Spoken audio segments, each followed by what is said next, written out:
સોમનાથથી પ્રસ્થાન પામેલી પરિવર્તન લાવો કિસાન બચાવો યાત્રા સુરેન્દ્રનગર પહોંચી ખેડૂતોની સમસ્યાઓ અને પાણીના અભાવ મુદ્દે પ્રવીણ રામે સરકાર પર કર્યા આકરા પ્રહાર।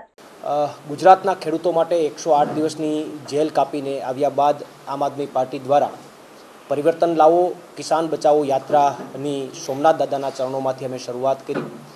માનની મનોજભાઈ, માનની ઈશુદાનભાઈ તમામની ઉપસ્થિતિમાં આ યાત્રાની શરૂઆત થઈ। આ યાત્રા સૌરાષ્ટ્રના તમામ પ્રદેશમાં તમામ વિસ્તારની અંદર પરિભ્રમણ કરી અને આજે સુરેન્દ્રનગર ખાતે પહોંચી છે।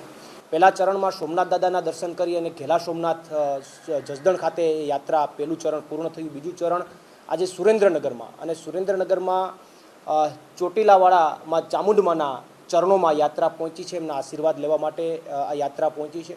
ગઈકાલે સુરેન્દ્રનગર જિલ્લાની અંદર બે મોટી સભાઓ થઈ। ચરાડવા અને પીપરાડી ગામે બંને મોટી સભાઓ થઈ। વિશાળ સંખ્યામાં ખેડૂતો આ સભાની અંદર ઉપસ્થિત રહ્યા, ઉમળકાભેર ઉપસ્થિત રહ્યા। બીજી સભામાં તો કદાચ અમે 2 કલાક લેટ હોવા છતાં પણ લોકો મોડી રાત સુધી બેસી રહ્યા, સાંભળવા માટે બેસી રહ્યા, ખેડૂતોના પ્રશ્નો સાંભળવા માટે ખેડૂતો અને માતાઓ બહેનો સતત ઉપસ્થિત રહ્યા। ત્યારે અહીંના સ્થાનિક મુદ્દાઓ બાબતે પણ બંને સભાઓમાં અમે ચર્ચા કરી તો અનેક સ્થાનિક મુદ્દાઓ અમને ખેડૂતો પાસેથી મળ્યા। પીપરાડી સભાની અંદર અમુક મહિલાઓ સાથે હું બેઠો તો મહિલાઓએ મને એવું કીધું કે અહીંયા ગામડાઓમાં પીવાનું પાણી નથી મળતું, દારૂ ખુલ્લેઆમ મળે છે પણ પીવાનું પાણી પણ અહીંયા અમને મળતું નથી।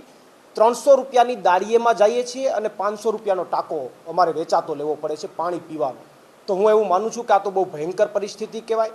પાંચાળ પ્રદેશની અંદર મોટાભાગે સિંચાઈના પાણીનો સૌથી મોટો પ્રશ્ન છે। વર્ષોથી વાતો થાય છે સિંચાઈના પાણીની, પાણી મળતું નથી। સુરેન્દ્રનગરની વાત કરીએ કે સુરેન્દ્રનગર મહાનગરપાલિકાની અંદર અહીંયા બાજુમાં ધોળીધજા ડેમ 2006થી ભરેલો છે, છતાં દર 5 દિવસે સુરેન્દ્રનગર વિસ્તારના શહેરના લોકોને 5મા દિવસે પાણી મળે છે। આ સૌથી ગંભીર પ્રશ્ન છે। ગટરના પ્રશ્નો સિટીના બહુ ભયંકર પ્રશ્નો છે, ભૂગર્ભ ગટરના। એટલે અલ્ટિમેટલી કહી શકીએ તો બીજેપી ભ્રષ્ટાચાર કરવા સિવાય બીજો કોઈ એમની પાસે ધ્યેય નથી। શહેર હોય કે ગ્રામ્ય હોય દરેક જગ્યાએ ભ્રષ્ટાચાર કરી રહી છે અને સુરેન્દ્રનગરની અંદર પરિસ્થિતિ બહુ ભયંકર છે। આ યાત્રા આજે સુરેન્દ્રનગરથી પસાર થઈ છે।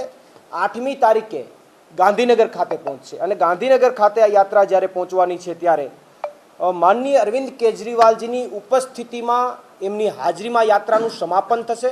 8મી તારીખે બપોરે 3 કલાકે રામકથા ગ્રાઉન્ડની અંદર એક વિશાળ જનસભા ખેડૂતો માટે યોજાવાની છે, જેમાં માનનીય અરવિંદ કેજરીવાલજી ઉપસ્થિત રહેવાના છે અને આ યાત્રાનું સમાપન થવાનું છે। અને એક સંદેશ અમે આમ આદમી પાર્ટીએ આપવાનો પ્રયત્ન કર્યો છે કે ગુજરાતના ખેડૂતો માટે ભૂતકાળમાં પણ આમ આદમી પાર્ટી લડતી હતી અને ભવિષ્યમાં પણ લડતી રહેશે અને આ યાત્રાના માધ્યમથી ખેડૂતોના પ્રશ્નોને ઉઠાવવાનો અમે પ્રયત્ન કર્યો છે।